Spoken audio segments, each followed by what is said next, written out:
Amitabh sir, एक debate issue हो गया, अभी सर ने भी बोला, मुझे आप ये बताइए, अगर यूपी में योगी आदित्यनाथ हैं, असम में हिमंता हैं, और अब सो कॉल्ड अब बंगाल में भी एक आ गए हैं, और महाराष्ट्र में भी एक नेता है, ये 3 कल्ट माने जा रहे हैं आज की तारीख में, क्यों प्रेम कुमार सर?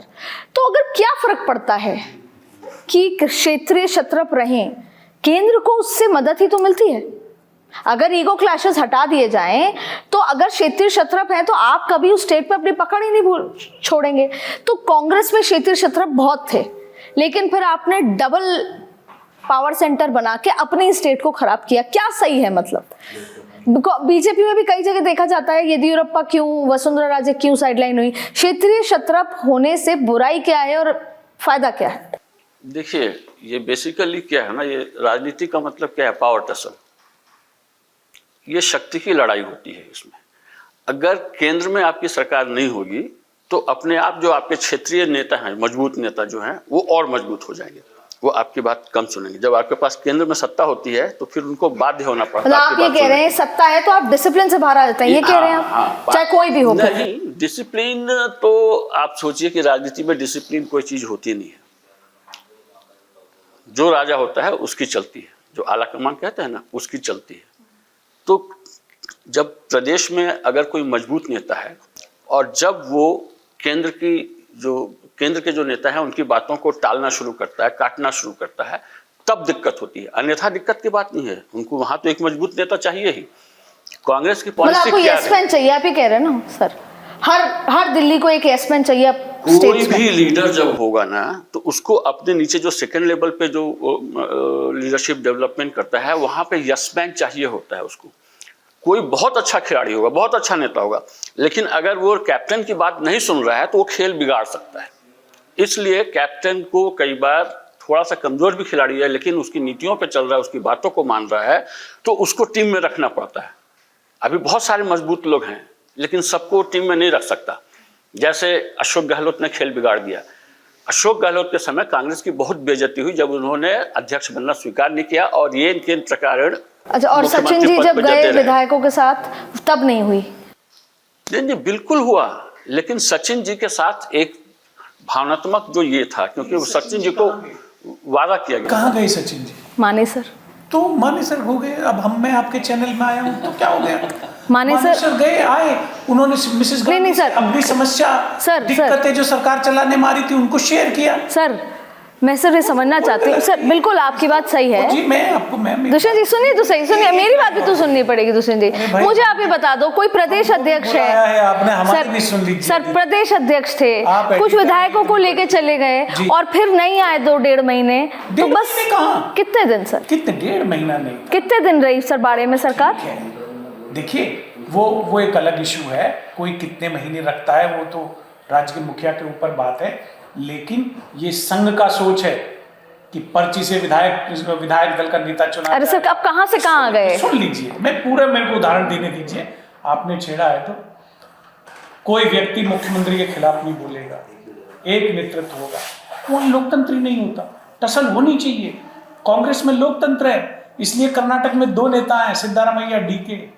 कांग्रेस में लोकतंत्र है, इसलिए राजस्थान में आज 4-5 नेता हो गए। वो नए विनोद जाखड़ जी हैं, सचिन पायलट जी, भाकर जी हैं, अभिमन्यु पुनिया हैं, अनिल चोपड़ा है, और अशोक गहलोत जी भी हैं, टीकाराम जूली हैं।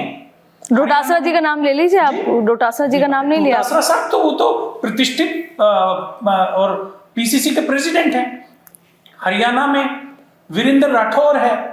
तो इससे फायदा मिलना चाहिए था पार्टी को या नुकसान होना चाहिए? मैं इस पे आऊंगी, मैं इसको मैं समझना चाहूंगी। मेरे राजस्थान के दर्शकों के लिए बहुत अच्छी। मैं आपको कह रहा हूँ, राजनीतिक दल कोई बनिया की दुकान नहीं है, शेयर मार्केट नहीं है, प्रॉफिट के लिए चलाई जाती है। लोकतंत्र जिंदा रहना चाहिए। जब लोकतंत्र रहेगा तभी भारत आगे विकास करेगा।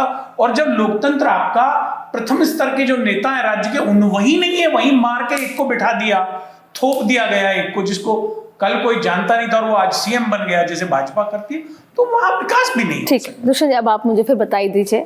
पहला सवाल मुझे आप छोटे-छोटे उसमें जवाब दीजिएगा कि आप मुझे ये बताइए कि अगर आज ये तय कर लिया जाता है किसी एक्स के लिए। मतलब आप तो मुझे बताइए, हरियाणा में क्यों शैलजा जी ने इतने सीनियर व्यक्ति से इतना इशू हुआ कि सरकार आप हार गए?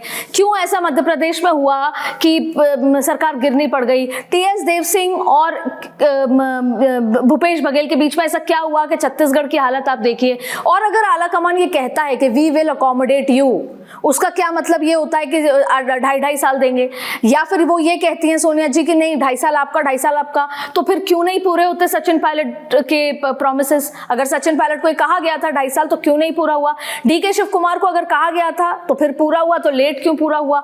क्या आलाकमान तो ये कहता है हमने कभी नहीं कहा 2.5 साल, वी से वी विल अकोमोडेट यू, पहली बात।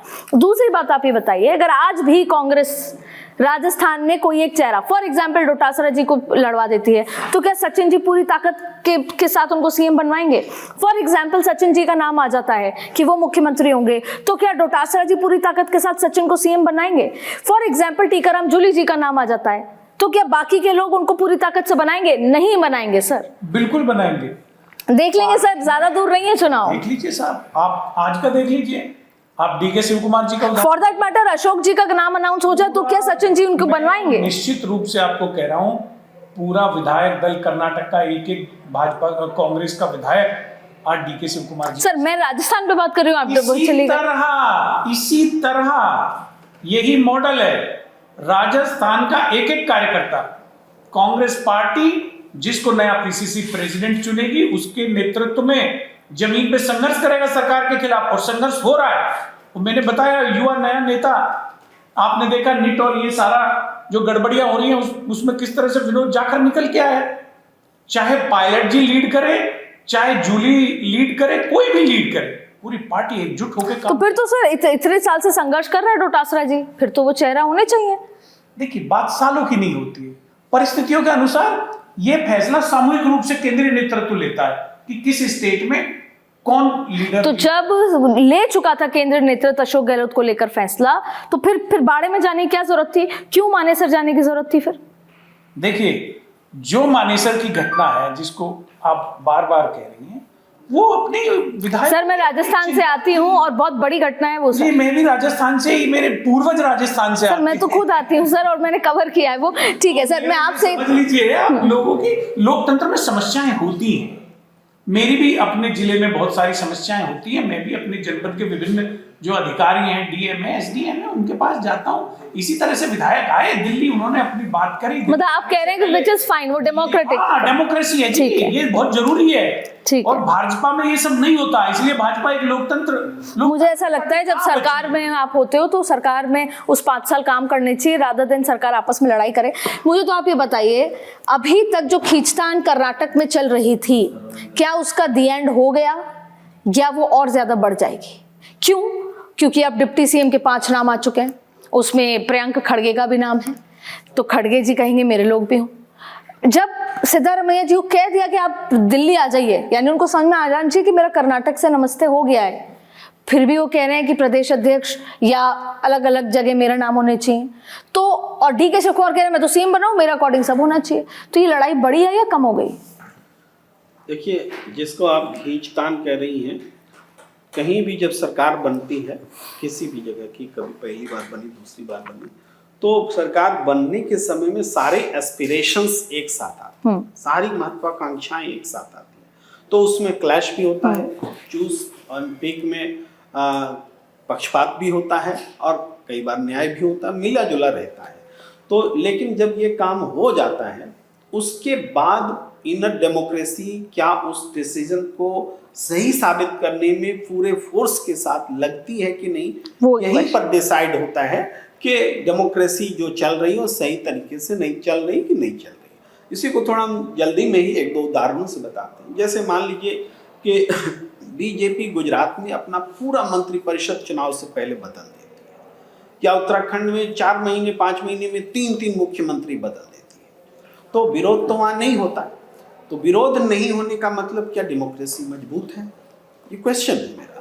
तो मुझे लगता है कि विरोध अगर नहीं हो रहा है तो डेमोक्रेसी मजबूत नहीं है, वहाँ कहीं ना कहीं डेमोक्रेसी पर तानाशाही प्रिवेल कर रही है। बिल्कुल ये मतलब है। इसी तरीके से अभी मतलब विरोध होना ही चाहिए फॉर डेमोक्रेसी, आप ही कह रहे हैं? डेमोक्रेसी जब एस्पिरेशंस आपस में नहीं टकराएंगे, आप जैसे उदाहरण के लिए मान लीजिए कि चैनल चलता है, एक चैनल हो सकता है कि इस नेचर से चले कि एंकर ड्रिवन चैनल हो, फेस ऑफ द चैनल, ठीक है, तो उसका चैनल को फायदा भी होता है, लेकिन उससे बहुत सारे एस्पिरेशंस से कॉम्प्रोमाइज भी होते हैं, है ना। वैसे ही संगठन में अगर मास लीडर बेस्ड एक पार्टी बनी तो मास लीडर का होने का फायदा भी मिलता है,